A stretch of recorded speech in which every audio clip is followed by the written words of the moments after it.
Hello everyone, this is Defense Politics Asia, and this is the summary for the day of 474 for the 13th of June.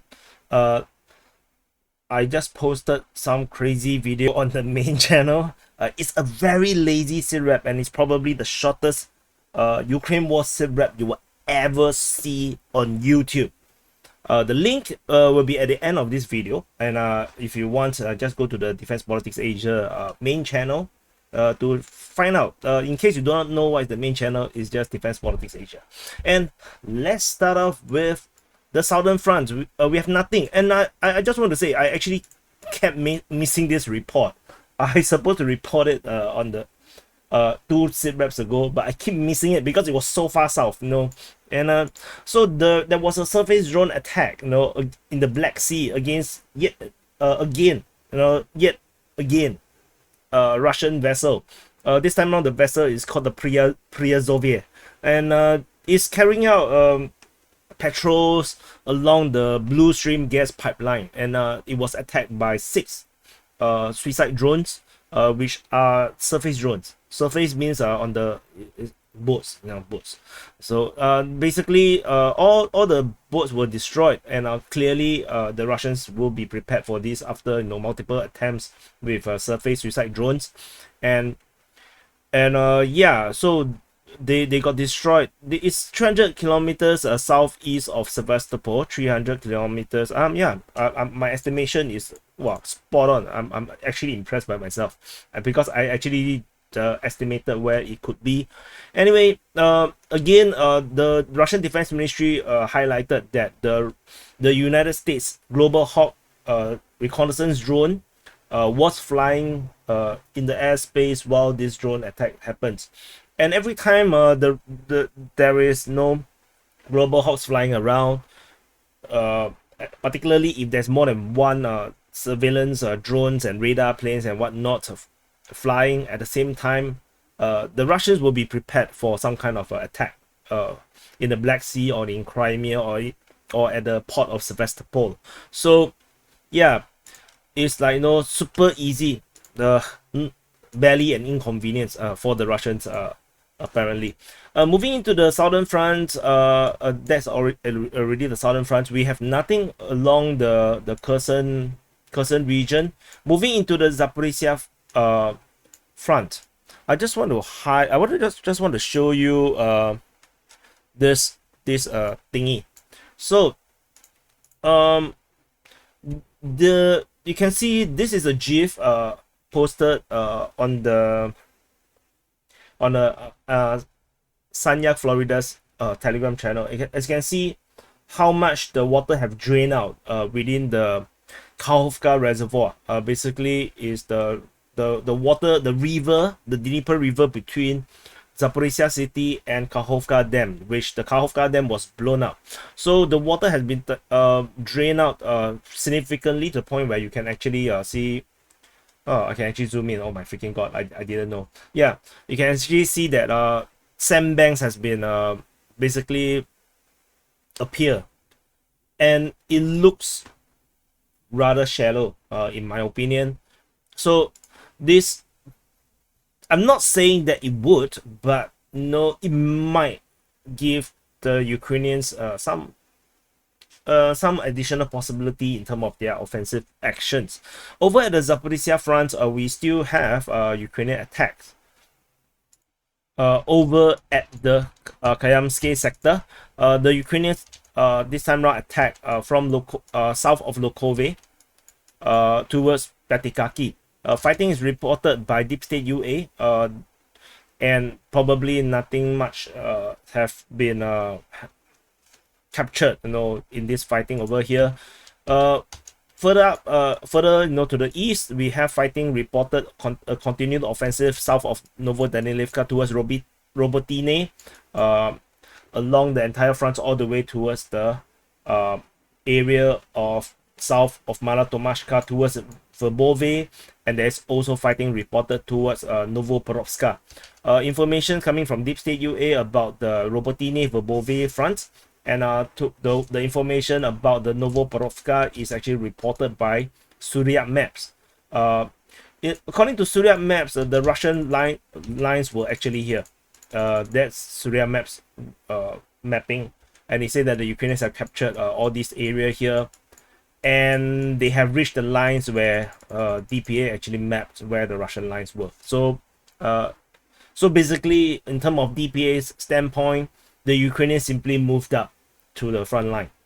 Previously, they were just simply not there. So there's not much of a conquest per se. They are still within the gray zone and are definitely still far away from any of the front line, the first line of defense, which is still 2 kilometers to 4 kilometers away. Yeah, they're still pretty far away for the Ukrainians to actually conquer. There is some misinformation coming out from the pro-Ukrainian space, saying that there is some kind of breakthrough. The Ukrainians are attacking on the way towards Tokmak, some kind of doom and gloom for the Russians, and don't know, they're going to head towards Bryansk. There's going to be a massive encirclement. Yeah, I don't know. That is just a bunch of nonsense. I can show you that also. Wait. So the pro-Ukrainian space came out with this image, and they say that the Ukrainian accounts say that the Russian military sources says that the Ukrainian armed forces is approaching Tokmak, and the last settlement 63 kilometers north of Melitopol. Yeah, there's just some facts, and towards Vonovakha, which is north of Mariupol. And then they say that the Berdyan Strait on the coast and the Russian units will be encircled on both sides. And I can't imagine how the hell this actually go viral, because the impossibility of this is, oh my freaking god. Okay, so let's look at the map. The Ukrainians, so this map says they're approaching Tokmak. Oh my freaking god. And then there's another one approaching Vonovakha. Oh my freaking god. And they say that, oh, this is just north of Mariupol. Oh my god, almost. And then just north of Melitopol, and they are going to encircle the entire Russian forces here. Oh my freaking god. And it went viral, for God's sake. Oh. How can something like this go viral? They're not even at the first line of defense. So yeah, sorry, I'm suddenly not very serious, but I just got very triggered by nonsense. And yeah, I just can't stand nonsense. Yeah, anyway, moving on to the Velyka Novosilka sector, where allegedly they are going to head towards Vonovakha, which is here, when the offensive is actually over here. The offensive is over here. Then they say that, oh, they're gonna capture Vonovakha. I want to go nuts, man. Okay, fighting is reported towards Priotne in the southwest of Levadne. So the Ukrainians have captured Levadne, and they are gonna head towards Priotne. There is previously we have mentioned that they are doing demining operations. The demining operations seems to be ongoing, successful. They are doing offensive, but they did not manage to break through. The Russian forces managed to hold the line towards Priotne in the southwest of Levadne. But there is a very weird information coming from the Russian Defense Ministry. The press center of the Vostok group of forces says that their forward units repelled an attack west of Levadne. West. So there is lines here. There is an attack on the western part of Levadne. Then the Ukrainians actually captured Levadne. That is then my question. However, the pro-Russian sources Ryba and Remelin did both says that the Ukrainians are attacking southwest of Levadne. So there could be a possibility where Levadne is not captured, which is probably less likely. I think it's captured by the Ukrainians, but there might be it might actually be just a salient in this way. So the Ukrainians actually simply just break through a line like this, and actually the western part of Levadne is still under Russian control. I think this could be what is happening. If not, the Russian Defense Ministry actually is very specific, talking about the fighting west of Levadne. So I just want to highlight that that there might be this, it might actually just be like this. So and over at Novosilka, the Ukrainians attacked Renovpil.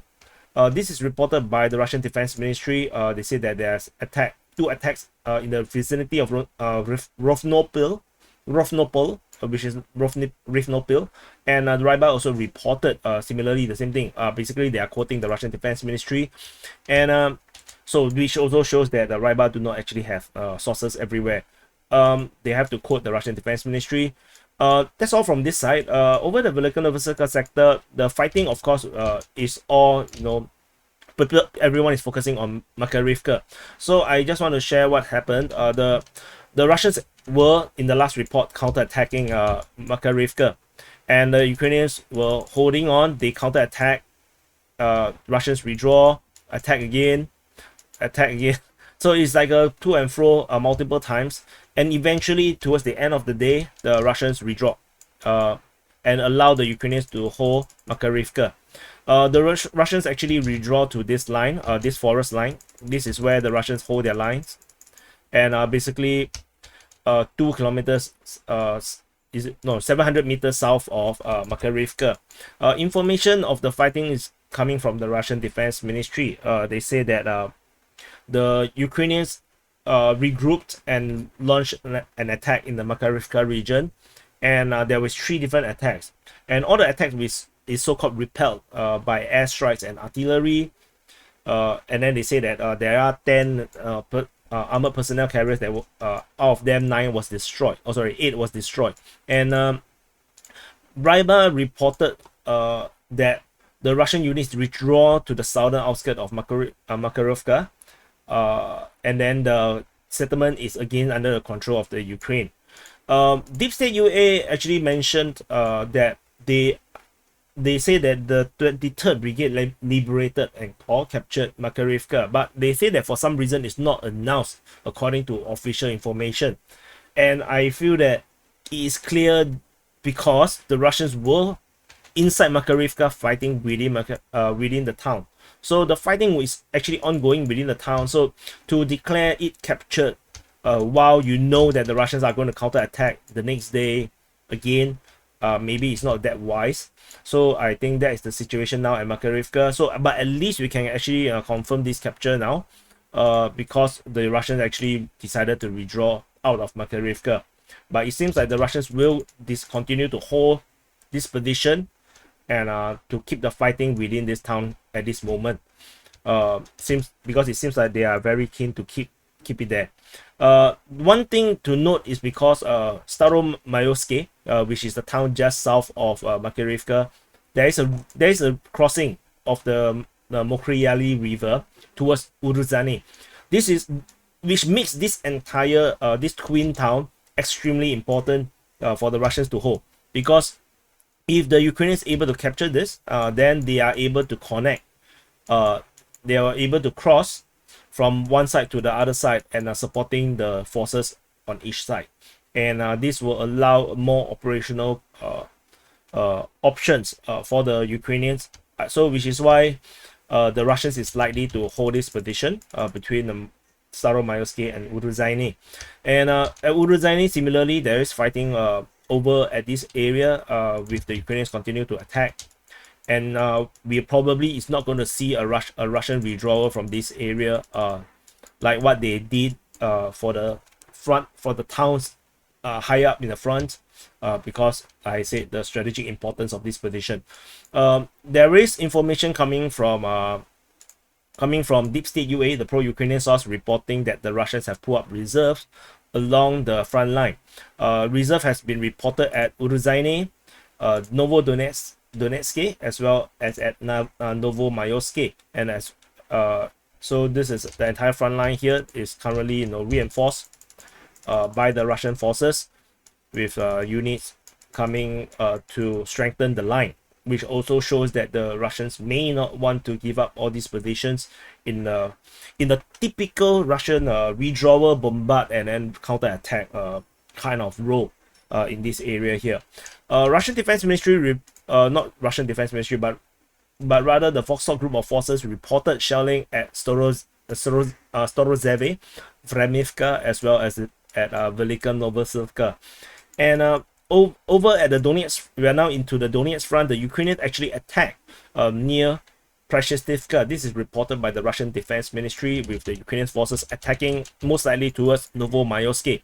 So this is a continuation of yesterday's attack, which we have reported by Ryber. It could be the same attack because the Russian Defense Ministry report is a bit slow. And however, the fighting at Novodonetsk is not mentioned. So that is something to note. And that's all for the Velyka Novosilka sector. There is no fighting within the Voleda region, which thus invalidating any talk about the capture or fighting towards Volnovakha. And over at the Marinka region, at the Marinka, the Ukrainian Defense Ministry continue to say that the Russians are attacking. Basically no one else give a damn about Marinka, so we have no other information about Marinka, with exception of the Ukrainian Defense Ministry. Over at the Avdiivka front, we have zero reports. Suddenly it just went dead. The entire front line just nothing is happening.